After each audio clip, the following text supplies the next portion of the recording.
My name is Ashley Brockes, and I'm very passionate about people's health and helping them become their true selves.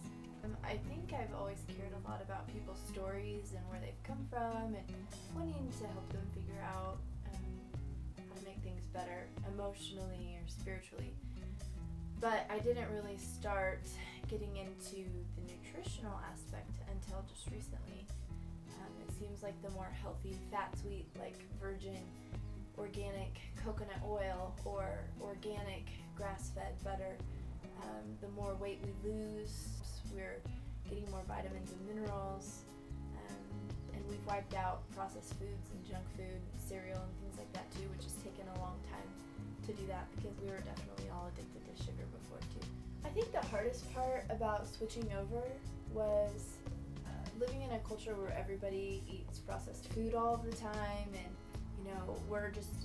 we've never been taught how to ferment foods or how to grind our own grain, or it's not easy to come by local grass-fed beef or pure grass-fed raw milk from a clean dairy. I mean, those things are not easy to come by. It takes a lot of work. We don't just go to Dillon's anymore and go grocery shopping a couple of times a week or once a week. We go to farms, we go to farmers markets. The most surprising information that we have discovered what's not on the label. You have to do a lot of research yourself or learn from other people that you trust about what's in your food.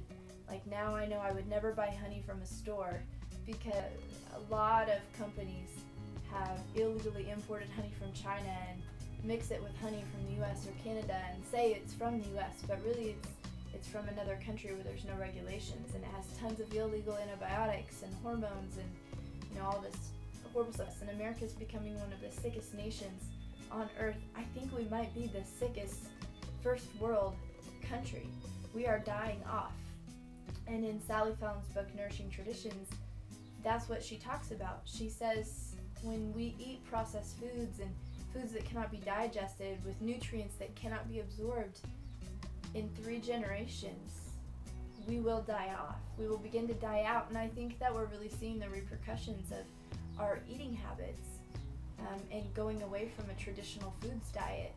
Any way of eating that gets you away from processed foods and eating out and get you away from eating genetically modified foods, foods that have been covered in pesticides and herbicides, these are all going to benefit you.